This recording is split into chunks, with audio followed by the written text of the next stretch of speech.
Hello friends, आप सभी का हार्दिक स्वागत है हमारे इस यूट्यूब चैनल में। तो कैसे हो आप सभी और आपकी बोर्ड एग्ज़ाम्स की तैयारी किस प्रकार चल रही है, आप हमें कमेंट करके बताइए। और आज आपके लिए हम लेके आए हैं विज्ञान वरदान है या अभिशाप, इसके ऊपर निबंध लिखने के लिए। ठीक है, तो आज हम इसके ऊपर ही चर्चा करेंगे इस क्लास में।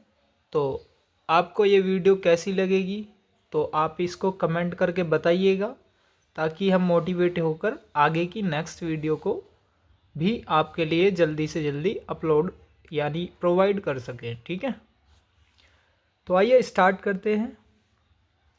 विज्ञान वरदान है या अभिशाप। सबसे पहले आप रूपरेखा तैयार करेंगे। रूपरेखा, ठीक है। तो जैसे आपका कोई भी क्वेश्चन होगा तो उसको लिखने के लिए प्रश्नोत्तर संख्या नंबर उतनी जितनी भी दी गई हो उतने को लिख करके स्टार्ट कीजिएगा, हेडिंग्स बनाकर जो भी एक निबंध लिखना है। ठीक है, तो विज्ञान वरदान है या अभिशाप, मैं इसके बारे में आपसे चर्चा कर रहा हूँ और किस प्रकार हेडिंग्स बनाएंगे और उसमें क्या क्या चीज़ें नोट करनी है, लिखनी है, तो ये चीज़ें आज मैं इस क्लास में बता रहा हूँ। तो विज्ञान वरदान है या अभिशाप, ये हेडिंग्स हमने इस प्रकार बनाई है, आप कैसे भी डेकोरेट कर सकते हैं। रूपरेखा, सबसे पहले इसमें स्टार्टिंग में प्रस्तावना आनी चाहिए। इस वीडियो को ज़रूर देखिएगा, तभी आपको समझ में आएगा कि किस प्रकार निबंध को लिखना है। ठीक है, तो जो भी बोर्ड एग्जाम्स हैं सभी के लिए है।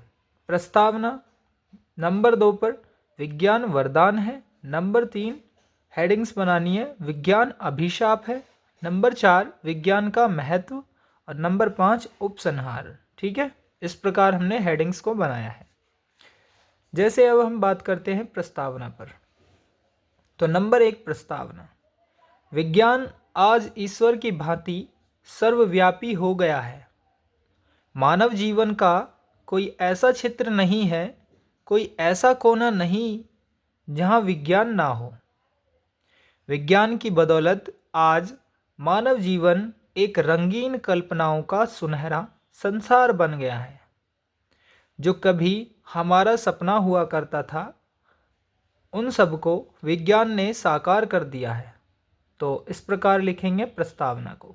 ठीक है, तो यहाँ तक आप समझ गए होंगे। बात करते हैं नंबर 2 हेडिंग्स पर।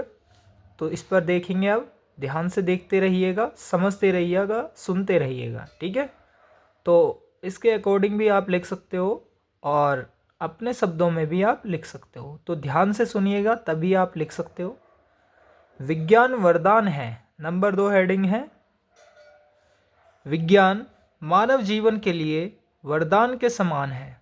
वरदान में हम अपनी पसंद की चीज़ें मांगते हैं, परंतु विज्ञान ने आज हमें हमारी सारी समस्याओं का हल कर दिया है।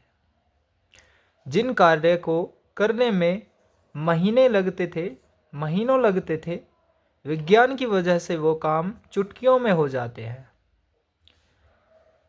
विज्ञान ने हमारे लिए अनेक प्रकार की व्यवस्था उपलब्ध करा दी है। विज्ञान की वरदायिनी शक्ति ने मानव को अपरिमित सुख समृद्धि प्रदान की है। ठीक है, यहाँ तक आप समझ गए होंगे। अतः हम विज्ञान को एक वरदान कह सकते हैं। नंबर 3 विज्ञान अभिशाप है। तो नंबर 3 हेडिंग हमने इस प्रकार बनाई है, आप कैसे भी डेकोरेटेड करके लिख लेना, सजा करके। तो अब इसमें हम बात करते हैं, वास्तव में देखा जाए तो जितना विज्ञान हमारे लिए वरदान है उतना ही हमारे लिए अभिशाप भी है। क्योंकि नई नई मशीनों और यंत्रों के आविष्कार से लोगों का रोजगार खत्म हो रहा है, क्योंकि मजदूरों की जगह यंत्रों से काम करवाना उचित समझते हैं।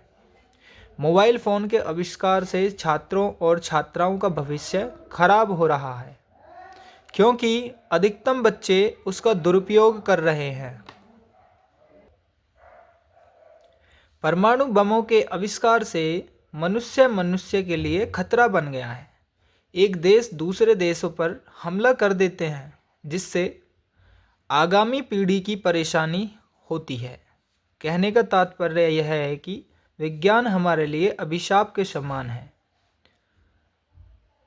यदि हम विज्ञान का दुरुपयोग करते हैं, तब विज्ञान एक धारदार तलवार की तरह है जिससे दुश्मन का गला काटा जा सकता है, लेकिन गलती से अपना भी। समझ गए आप?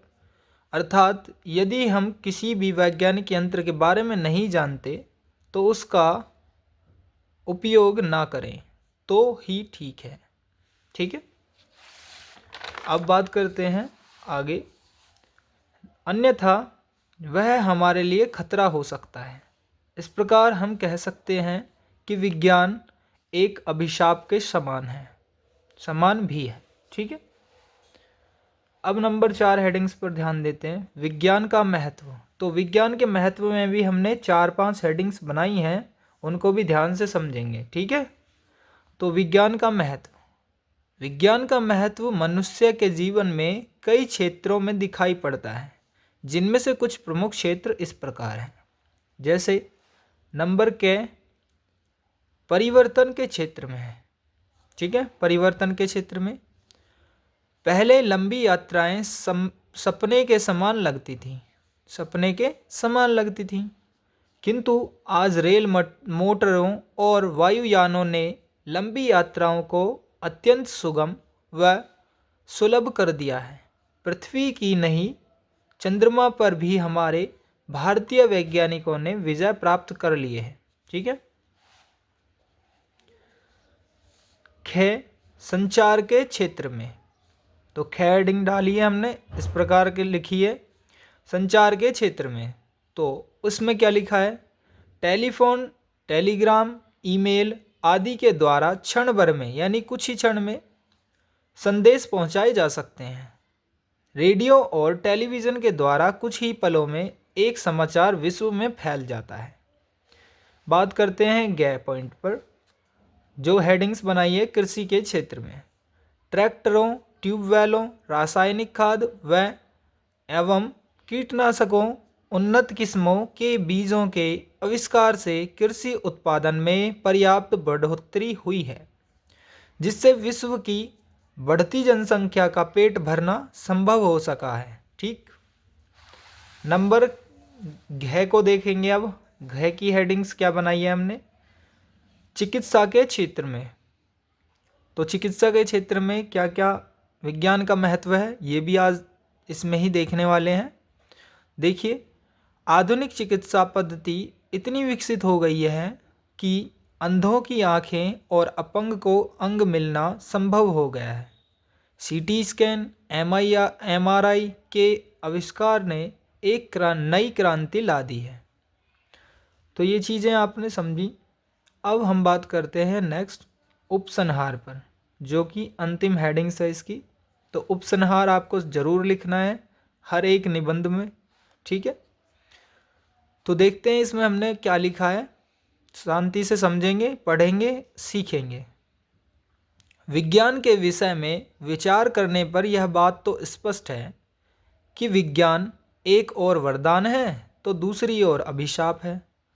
किंतु विज्ञान अभिशाप तभी होगा जब हम उसका दुरुपयोग करेंगे। इसलिए हमें विज्ञान का दुरुपयोग नहीं करना चाहिए। विज्ञान द्वारा विनाश तभी होता है जब व्यक्ति अपने कलुषित और कुंठित बुरे विचारों से उसका उपयोग ईर्ष्या की वजह से दूसरों को नुकसान पहुंचाने के लिए करता है। तो ये वीडियो आपको बहुत ही अच्छी लगी होगी, उम्मीद मैं करता हूँ इस चीज़ के लिए। और नेक्स्ट वीडियो आपको किस पर चाहिए आप कमेंट करके मुझे बताइएगा। मिलते हैं नेक्स्ट वीडियो में। जय हिंद, जय भारत।